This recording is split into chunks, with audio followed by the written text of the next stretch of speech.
Lahat ng nangyayari mayroong dahilan. May dahilan kung bakit napapanood mo to ngayon. May dahilan kung bakit napapakinggan mo to ngayon. Marahil dinala ka rito ng pananampalataya mo sa mahal na pong Jesus Nazareno.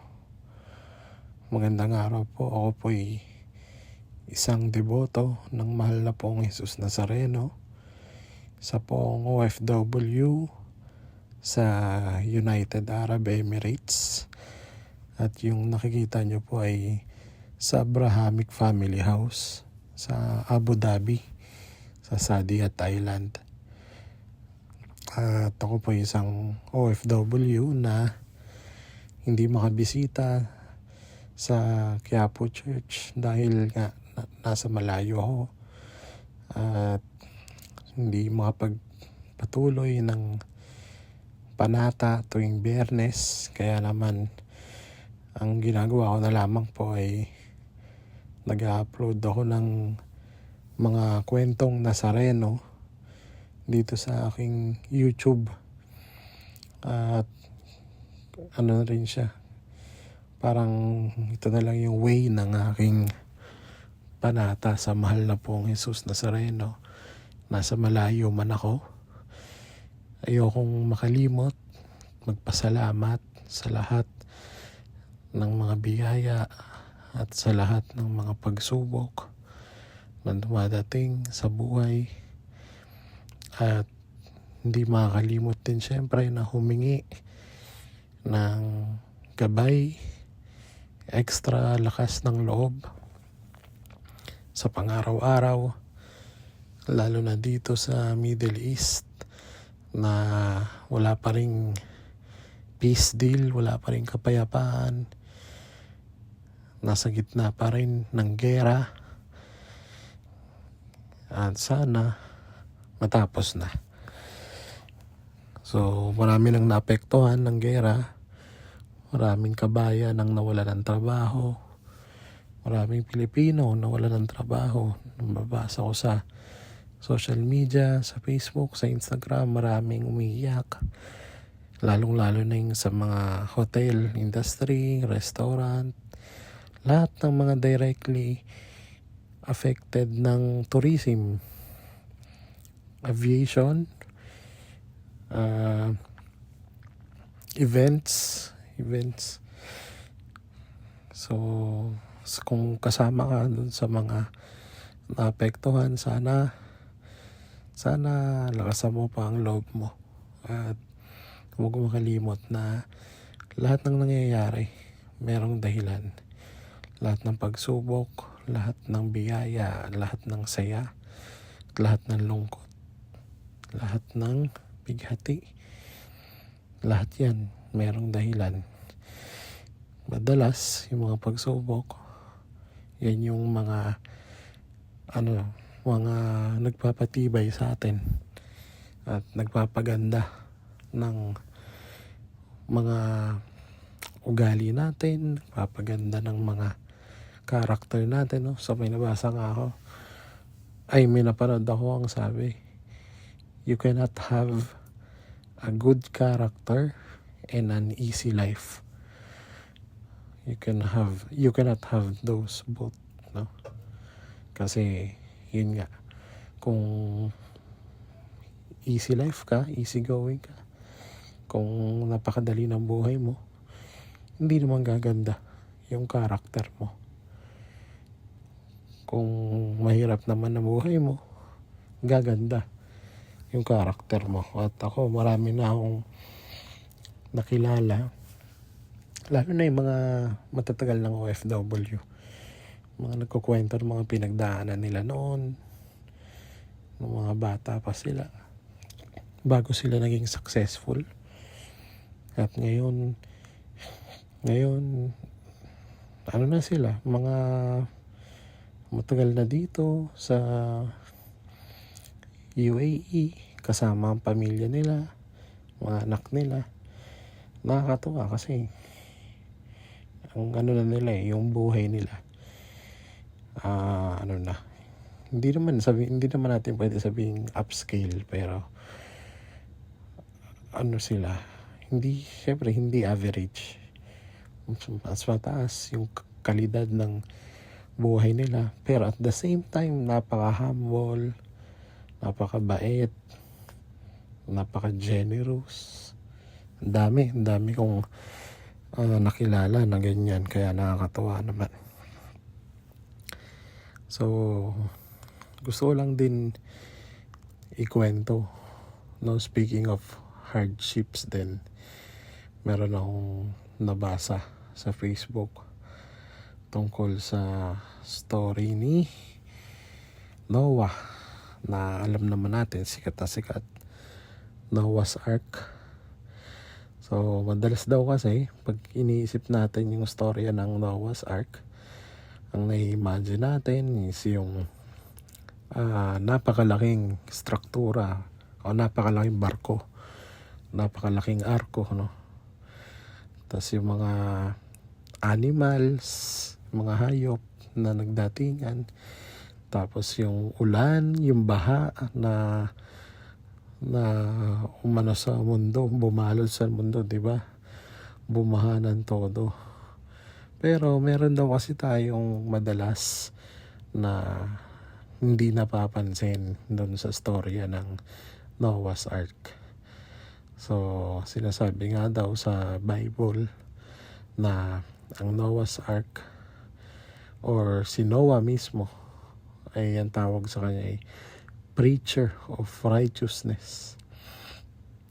Kasi sa loob ng 120 years, ginawa ni Noah yung arko. At the same time, winawarningan niya yung mundo na puno na ng korupsyon at puno na ng kasamaan. Bawat taon nagpipreach siya, bawat taon talagang nagsisikap siya, at bawat taon pinagmamasdan niya yung mga tao. Nakita ng mga tao na lumalaki na yung arko, narinig ng mga tao yung mga warning, at nakita rin ng mga tao yung pananampalataya ni Noah. Pero nung dumating na yung baha, walo lang yung mga tao na sumama dun sa arko. Karamihan mga hayop yung mga sumama. 8 lang yung nagtiwala kay Noah. So, sabi nga dun sa nabasa ko, kung yung success mo kung yung iniisip mo na success mo ay name-measure mo sa visible results, so kung yung success mo, ang basis mo ay yung resulta na nakikita mo, maraming tao ngayon yung magsasabi na yung storya ng Noah's Ark ay massive failure, kumbaga hindi tagumpay. Walang nangyaring revival, walang nangyaring repentance, wala ring bansa na bumalik sa Diyos. Ang storya lang na yun si Noah na talagang faithfully sinunod ang Diyos sa kabila ng lahat na sa dami ng tao na hindi naniniwala. Sinunod niya pa rin yung Diyos. Pero sa scriptures nga, hindi sinabi na si Noah ay palpak. Hindi sinabi na si Noah ay hindi nagtagumpay. Bakit? Kasi nga, ang Diyos ay yung success, ay yung minimeasure ng Diyos ang success, ay magkaiba dun sa the way natin i-measure yung success. Kasi tayo madalas numbers game, kung ano yung makita natin, di ba? While si God, ang Diyos, ang minimeasure niya ay yung pananampalataya mo. God counts faithfulness. We look for results, tayo naghahanap tayo ng visible results, ng resulta. Pero ang Diyos naghahanap ng obedience, naghahanap ng pananampalataya, naghahanap ng kung sino ba yung talagang sumusunod. Tayo, nagfo-focus tayo dun sa kung anong nangyayari sa paligid ni Noah. Samantalang ang Diyos nagfo-focus naman sa mga nangyayari within Noah o yung mga nangyayari mismo kay Noah. At yung pinakamalaking tagumpay ni Noah ay hindi naman yung dahil nagawa niya yung arko. Yung talagang pinakamalaking tagumpay niya ay yung katotohanan na talagang sinunod niya ang Diyos. Naging faithful siya. He walked with God. And before Noah was a builder, he was a believer. Diba? Napakatinding pananampalataya. Sabi sa Genesis chapter 6 verse 9, Noah was a righteous man, blameless in his generation. Noah walked with God. Yun ang unang tinuturo sa atin ng scriptures tungkol kay Noah. At yung pananampalataya niya nauna bago dumating yung baha. Yung pagsunod niya nauna bago nagawa yung arko. At yung paglalakad niya kasama ang Diyos nauna sa lahat. So, sabi naman sa Hebrews chapter 11 verse 7, ine-explain naman doon yung story yan nga ng pananampalataya ni Noah. By faith, Noah, being warned by God concerning events as yet unseen, in reverent fear, constructed an ark. So, pagmasdan natin, no, pansinin natin yung pagkasunod-sunod, no. Nagsalita ang Diyos, naniwala si Noah, at sinunod ni Noah. Kaya naman nung sinimulan ni Noah na gawin yung arko, wala pang baha. At walang sign ng baha. Walang visible evidence ng baha. Walang bagyo. Walang sign na yung paghuhukom may padating na. O may dilubyo. Wala. Everything looked normal. And yet, si Noah nagtiwala pa rin sa sinabi ng Diyos. So, nagtiwala siya sa Diyos na kahit hindi niya nakikita sa mga mata niya, nagtiwala siya sa Diyos. Ang tawag daw doon ay biblical faith. At ang pananampalataya ay hindi lang sa paniniwala sa mga circumstances na may sense, no? So, kasi usually pag walang sense, wala na, hindi na natin paniniwalaan kasi wala kang sense eh. Pero faith is believing because God has spoken. Kaya nga napaka-importante ng pananampalataya. Dahil 'di ba yung mga ibang nagsasabi na mas importante ang pananampalataya kaysa mismo sa religion. Kahit naman ako, nag-agree rin na magkaiba-iba man tayo ng religion, mas importante pa rin yung pananampalataya mo sa Diyos. Anyone can believe. Kahit sino kayang maniwala na kapag nagsimula ng umulan, si Noah naniniwala na kahit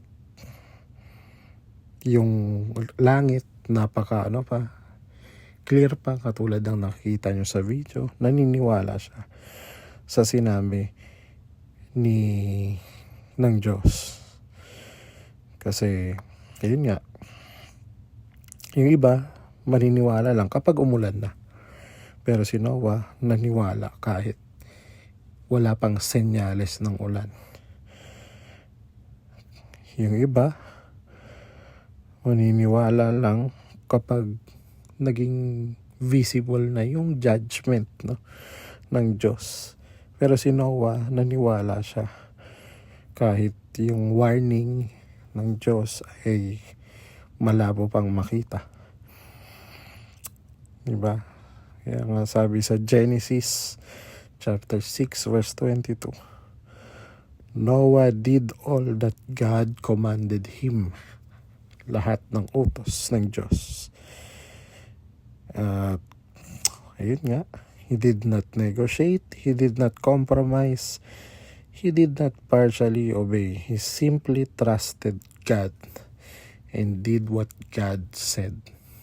Napaka-importante ng paniniwala at pananampalataya sa Diyos. Yung mundo hindi nakinig sa kanya, pero si Noah hindi huminto sa paniniwala niya sa Diyos. Naging mas corrupt yung mga tao, pero si Noah nanatili ang paniniwala sa Diyos.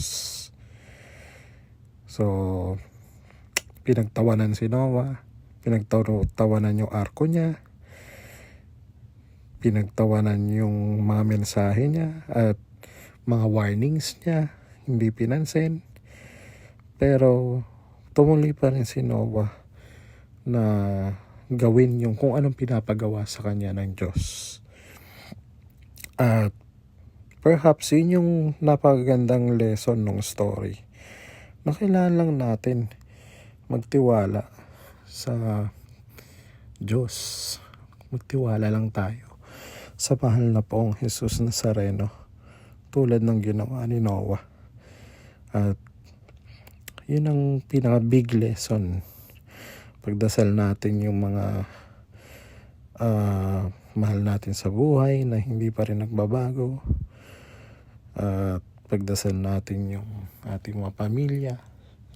Pagdasal natin yung ating mundo, yung gobyerno na napakagulo, yung mga iba't pang bansa na nagkakagulo, nasa gitna ng gera. Sama po natin sila sa mga dasal natin. At kung kayo po may mga kwentong Nazareno, mga sariling experience, personal experience, o mga gusto nyo lang din i-share, mga nare-relate nyo, pwede nyo pong i-share dyan sa email address na nakikita nyo sa screen nyo, kwentongnazareno@outlook.com. Muli, lagi po nating tatandaan, lahat ng nangyayari merong dahilan. Mahal na Poong Jesus Nazareno, habang buhay akong magpapatotoo sa walang hanggang pag-ibig at pagpapala mo. Amen. Amen.